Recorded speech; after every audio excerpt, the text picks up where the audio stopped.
Breeze Pickup Garage Inspection, a Crossout video by Dangerously Incompetent. This is my Breeze pickup, so named because it's a pickup truck and it's got a couple of breezes in the back.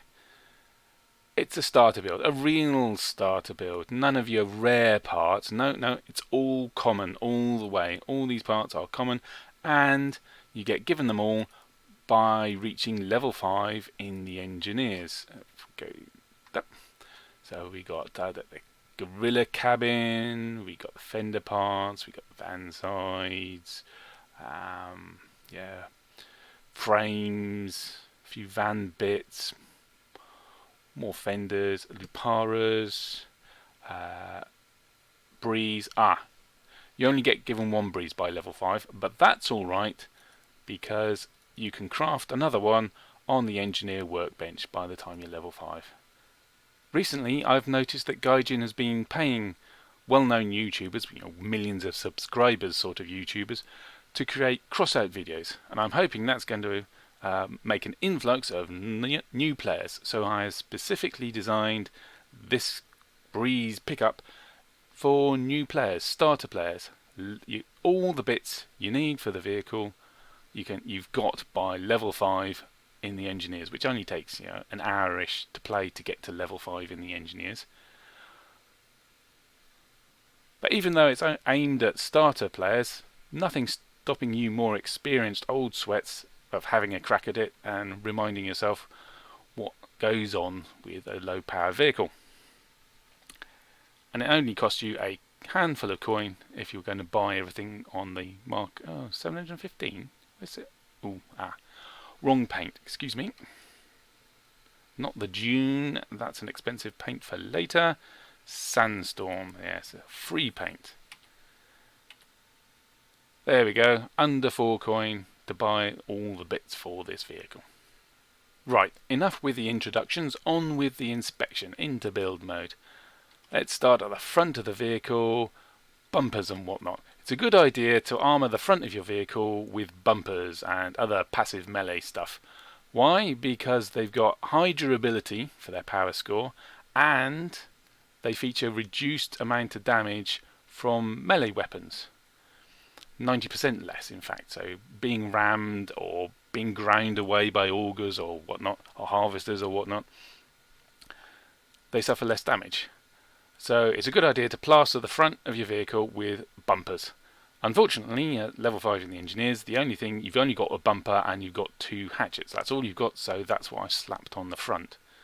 You might notice that I've changed the orientation of the hatchets to the horizontal and they cover the frame better rather than the way I had them before in the construction video vertically. That's because I'm used to using them to try and lift vehicles.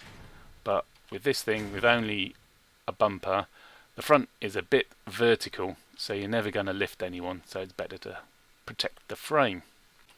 This build uses the Huntsman cabin rather than the starter cabin, which is the Gorilla. It's got more power, it's got better maximum speed, it's got more mass limit, it's got more energy, and that's an important one because energy powers your weapons and it's got more durability. Totally worth the extra 90 power score you pay for the Huntsman over the Gorilla. But wait, dangerously, isn't that cabin perilously exposed? You haven't armoured it at all. I mean, people are going to shoot it and it's going to suffer its 275 durability and it'll be destroyed and your ride will be destroyed and it'll be game over. Yes, you might think that. I certainly used to think that when I started out. In fact, if you look at my really early builds, you can see me trying to hide the cabin away behind structural parts. But that's a mistake, and I'll tell you why. Most parts, like the wheel, have a durability. When they suffer more than their durability in damage, they fall off and you no longer get to use them. You no longer get to drive around on the wheel, you limp around the battlefield instead. But the cabin is different. When the cabin is damaged, the damage doesn't come off its durability, 275 for the Huntsman.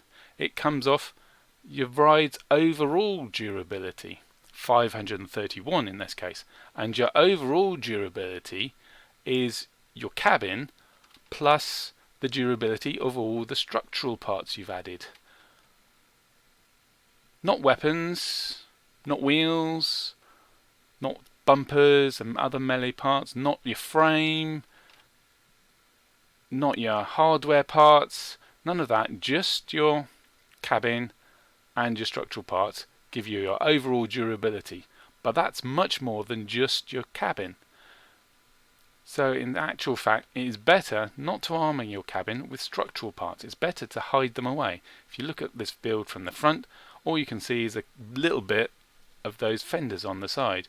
You can't see the stuff I've put underneath. You can't see the stuff I've stuck in the back. It's better to get shot in the cabin rather than have your structural parts shot away and your overall durability reduced in that fashion. Until you start getting shot by explosive projectiles like cannon shot, at which point spaced armor becomes a really useful thing. But that's for later, I think. Wheels, we've upgraded from the starter wheels to the medium wheels ST, front and back steering wheels, so for those really tight turning circles and extra maneuverability in a dogfight. If you look at the starter wheels, they really are rubbish. They drain a lot of power, which reduces your acceleration. They got rubbish durability. Okay, they're a bit lighter, but they're exactly the same power score. So definitely use medium wheels over starter wheels. I armed the Breeze pickup with a pair of Luparas. Now, Luparas are much better than the starter weapon of the Hornets. 1 damage for the Hornet, 3 damage for the Lupara. But the Lupara is a shotgun, which means its damage drops off really rapidly as the range increases, and at medium range you're doing no damage at all.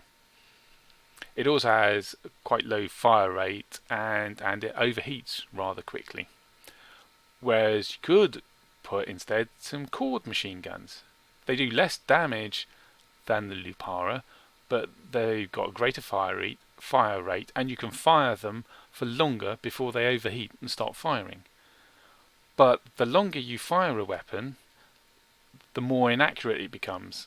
So at any medium range, you're not going to be hitting. You need to learn to tap fire your machine guns in order to be effective with them. And given starter players' predilection for driving right up to the enemy and starting shooting, I went for Luparas instead.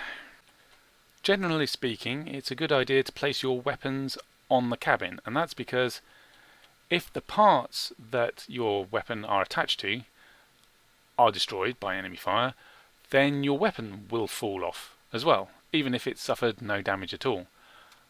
And your cabin is always the last part to fall off, last part to be destroyed, so it's a good idea to put the weapons on the cabin. But white weapons don't have a lot of durability, 63 points. It's quite easy for the enemy to destroy your weapons with their fire. And if you haven't got any weapons, that's most of your combat effectiveness out the window.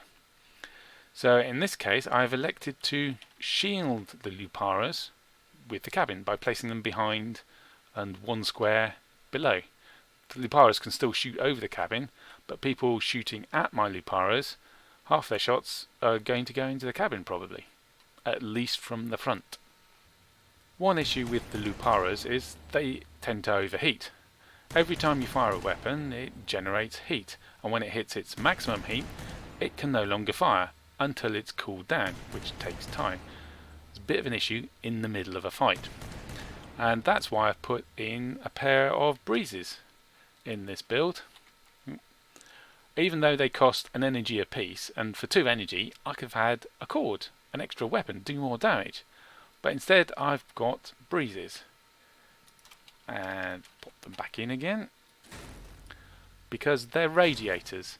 They reduce the weapon heating rate by 25% and the effect stacks. So with 2 Breezes in, I can fire more times before the weapon overheats. And then has to cool down again before I can fire again.